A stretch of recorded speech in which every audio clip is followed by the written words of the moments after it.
Up केलं. आता fuel आम्हाला 1000 रुपयाचं, 1001 रुपयाचं. आणि मग निघालोय आता. आता काय टाइम 11:02 झाले. आणि इथून आता सोलापूर टू 87 किलोमीटर्स आहे. ठीक आहे. आता next fuel stop may be सोलापूरमध्येच असावा. बघूया आता काय होतं.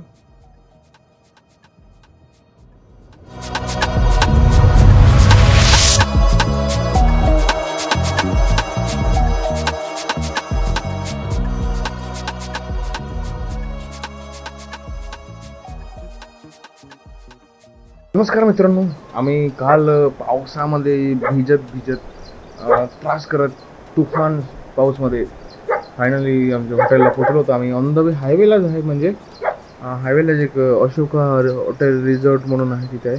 आणि काय आमची अशी रूम आहे. टोटली मेस्टअप आहे. एकदम सर्व काय सुकायला टाकलेलं होतं आहे बघा. काय कुठे इथे हेल्मेटमध्ये ड्रायर टाकला आहे. ओव्हरहीटमुळे बंद झाला आहे. आजचा प्लॅन असा आहे की तिथे बघा मनोहर तिकडे खाली फिरत आहे. ते काय मुली बघायला जात असेल काय माहिती नाही. आता आजचा प्लॅन कसं आहे की इथून हम्पी गाठायचं आहे. बाय द वे आम्ही कर्नाटकामध्ये ऑफिशियली एंटर झालेले. पाऊस खतरनाक पावसाने आमचं स्वागत केलेलं आहे होतं. आणि विजा भाई टोटली म्हणजे घाबरून दिलं आम्हाला. आणि मग आमच्याकडे ऑप्शन नव्हतं कारण की विजिबिलिटी एकदम टोटली 0 होती. त्यामुळे आम्हाला झक मारून इथे थांबावंच लागलं. आताचा सीन असा आहे की आता सकाळी किती 6:15 झालेले आहेत. आणि इथून नाश्ता वगैरे करून कॉम्प्लिमेंटरीने ब्रेकफास्ट आहे त्यांच्याकडून. आणि सुंदर अशी प्रॉपर्टी आहे. जास्ती एक्सपेन्सिव्ह बी नाही, जास्ती चीपर पण नाही. एकदम म्हणजे तुम्ही डिसेंट सांगू शकता थोडं. पण आता इथून हम्पी जायचं. इथून हम्पी 260 किलोमीटर्स आहेत इथून. तर ना ब्रेकफास्ट करू आणि इतक्या लवकर निघता येईल तितक्या लवकर हम्पीला जाऊ. हम्पीला पोचल्यानंतर तिथला प्लॅन तो दुसरा ब्लॉगमध्ये राहणार आहे. कारण की हा एक ब्लॉग आहे. कारण की मी बघितलं काल जास्ती शूट केलं नाही. बाय द वे फक्त हायवे होते म्हणून जास्ती काही शूट करता आलं नाही आम्हाला. आणि काल सर्वांची झोपा लागलेल्या होत्या. इतक्या झोपा लागत होत्या काय सांगू. बस सर्वांनी विथ पिलियन रायडर स्विच केलं होतं. बस मी आणि अक्षय दादा आणि नॉनस्टॉप नंदुरबार ते इथपर्यंत खेचली 600-650. आता बघू बरं कसं काय होतं. लगेच पॅक केलं गेले. बस गाडीवरती माउंट करायचं आहे. ब्रेकफास्ट करून लवकर निघायचे. पावसाचं वातावरण आहे थोडं. बस पाऊस नको. त्यामुळे कालचे ओले कपडे म्हणजे ओले नाही थोडेफार सुकले. ड्रायर असल्यामुळे खूप असं हेल्प झाली होती आमची. आता गाड्या कुठे लावल्या दाखवतो तुम्हाला जरा. नाही थोडं मध्ये लावलेलं आहे त्यामुळे ठीक आहे. बघू बरं आता अपडेट देत राहतो तुम्हाला. हॅलो नमस्कार मित्रांनो, welcome to the Karnataka. Finally आता आम्ही 110 किंवा 100 किलोमीटर दूर असेल बस फ्यूल अप करायला थांबलो होतो. आणि काल रात्रीच्या पावसापासून आज ऊन बघायला भेटलं आहे. टोटली सनी डे आहे. असं भारी वाटते ना काय सांगू. ते बस थोडं चहा प्यायला थांबलं होतं. ते झालं का मग इथून लगेच निघूयात. आणि गुड याची काय बघ बस हे देतो पोरींसारखी हरकती करता याला. तर काय येतं भडव्याला.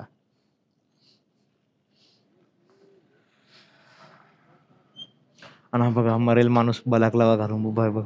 असं वाटेल आत्ताच डेड बॉडी बनेल. भाई लिटरली म्हणजे 150 किलोमीटर नंतर असं सुकलेले रस्ते वगैरे एकदम असा खुला आसमान भेटला आहे. आता अशी अतिशय असं इतकं सुंदर आणि भारी वाटतंय. तर काय सांगू तुम्हाला. आज जॉन ग्लोव्स घातले. काल तर तूफान आए हुए थे भाई. तूफान इथून असं आहे की काय पण करून काल हम्पीला पोचायचं होतं बट ते झालं नाही. सो कोल्ड पावसामुळे 200 किलोमीटर फक्त ते होऊन गेले असते आरामशीर 8 वाजेपर्यंत. पण पाऊस जेवढा खतरनाक 0 विजिबिलिटी होती आणि विजा गाजा चालू होत्या त्यामुळे काय ते जमलं नाही भाई. पण आज तर जमून गेलं. तसं पाऊस भेटला आम्हाला. वरतून पंक्चर झाली गाडी म्हणून दादाची. पंक्चर काढला नाही. पंक्चर नाही काढला, डायरेक्ट नवीन टायर टाकला आणि मग निघालो. आणि सीन असा झाला होता की हॉटेलचा सीन तुम्हाला सांगितलं नाही मी. असा सीन होता की रात्री विचारायला गेलो, ते बोलले सकाळचं ब्रेकफास्ट जे आहे ते आमच्या तरफची कॉम्प्लिमेंटरी म्हणून असं बोलले. आणि आम्ही खूप खतरनाक नाश्ता केला. भले ते पोहे आणि थोडं ऑमलेट होते ते ठीक होतं म्हणजे ठीक होतं, खाऊ शकत होतं, पण खाल्लं जात नव्हतं. बस डोसा होता तो बढिया होता. मग त्यानंतर ते त्याचे पैसे मागायला लागले. मग त्यांना बोललो तुम्ही कॉम्प्लिमेंटरी बोललो होतो असं तसं. खूप आर्ग्युमेंट केलं, 1 तास आर्ग्युमेंट केला. जे आर्ग्युमेंट नाही केला, आम्ही त्याला समजवलं असं तसं, पण ऐकायला रेडीच नाही पाहिजे. मग आम्ही लास्टला काय केलं, पेमेंट करून दिली 50% ऑफ करून. बट आशिष सकाराम गावे जिंदाबाद.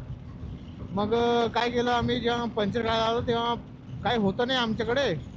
मग यांनी काय केलं की गुगलवरती हॉटेलचा रिव्ह्यू टाकला की असं तसं सर्वांनी मिळून टाकला. आणि आशिष सारख्यांकडे 4-4, 5-5 आयडी ईमेलच्या.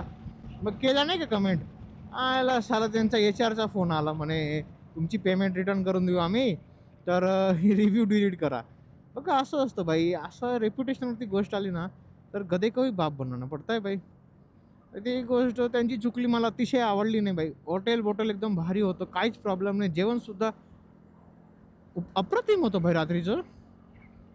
पण हे एकदम घाणेरडा असा प्रकार केला यार.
हॅलो